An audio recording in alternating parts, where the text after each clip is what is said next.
دھیان سے سنیے گا. ایک جوان آیا نبی صلی اللہ علیہ وسلم کی خدمت میں آیا, کہا میں کلمہ پڑھ کر کے مسلمان ہونا چاہتا ہوں.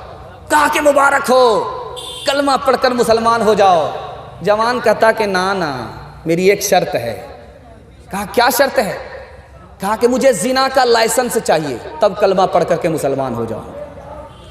اللہ کے رسول صلی اللہ علیہ وسلم نے قریب بلایا. لوگوں نے محسوس کیا کہ عقل کا پیدل معلوم ہوتا, مسلمان بھی بننا چاہتا ہے اور زنا کی اجازت بھی مانگ رہا ہے. نبی صلی اللہ علیہ وسلم نے بلایا, قریب بلایا گیا, جوان ادھر آؤ, کلمہ پڑھ کر کے مسلمان ہو جاؤ, میں تم کو زنا کی اجازت دیتا ہوں. جوان خوش ہو گیا کہ واہ صاحب, میں کلمہ پڑھ کر مسلمان ہو رہا ہوں, مجھے زنا کی اجازت مل رہی ہے. جوان قریب آیا, کہا جوان تم کلمہ پڑھ کر کے مسلمان ہو جاؤ, میں اجازت دیتا ہوں. جوان کلمہ پڑھ لیتا ہے. اللہ کے رسول نے کہا 4 عورت کو چھوڑ کر کے جس سے چاہو مکالہ کرو. وہ کسی کی ماں نہ ہو, وہ کسی کی بیٹی نہ ہو, وہ کسی کی بیوی نہ ہو, وہ کسی کی بہن نہ ہو. یا رسول اللہ آپ اجازت دے رہے ہو یا جال میں پھنسا رہے ہو؟ اس کے بعد تو کوئی عورت ہی نہیں بچتی ہے. کہا کہ جوان غور کرو, تمہاری ماں کے ساتھ کوئی منہ کالا کرے اس کو پھانسی پر چڑھا دو گے, تمہاری بیٹی کے ساتھ کوئی منہ کالا کرے اس کا قیمہ بنا دو گے, تمہاری بیوی کے ساتھ کوئی منہ کالا کرے اس کو دنیا میں نہیں رہنے دو گے, تمہاری بہن کے ساتھ کوئی منہ کالا کرے اس کی ہستی کو مٹا دو گے. لیکن یاد رکھو, تم جس کے ساتھ منہ کالا کر رہے ہو وہ بھی کسی کی ماں ہے, وہ بھی کسی کی بیٹی ہے, وہ بھی کسی کی بہن ہے, وہ بھی کسی کی بیوی ہے. دوسرا نمونہ لا رہا ہوں, دھیان سے سنیے گا. لڑکی سے چکر چل رہا ہے جوان کا. جوان کہہ رہا ہے کہ زنا کرو, لڑکی کہہ رہی فری میں نہیں ہوگا, 100 سکے سونے کے دینے پڑیں گے. جوان تیار ہو گیا, سکے دے دیتا ہے.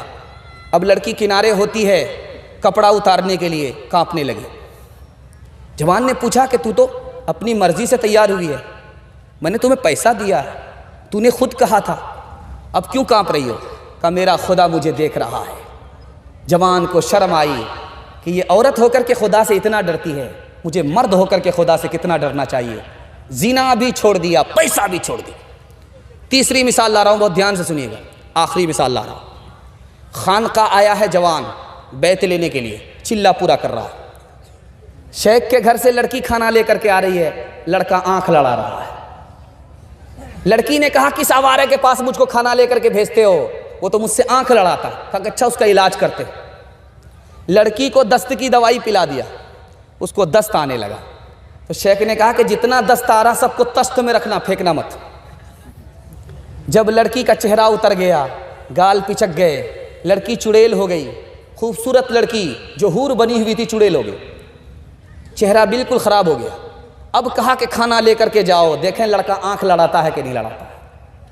اب جب لڑکی آئی تو وہ کشش نہیں رہی, وہ خوبصورتی نہیں رہی, وہ جمال نہیں رہا. تو لڑکا سر گاڑ کر کے بیٹھ گیا, سر اٹھا ہی نہیں رہا ہے. لڑکی کہتی ہے مجھے دیکھو میں وہی لڑکی ہوں. لڑکا دیکھنے کے لیے تیار نہیں. شیخ آیا, او جوان سر اٹھاؤ, وہی لڑکی ہے, کوئی دوسری لڑکی نہیں ہے. اب آنکھ کیوں نہیں لڑاتے ہو؟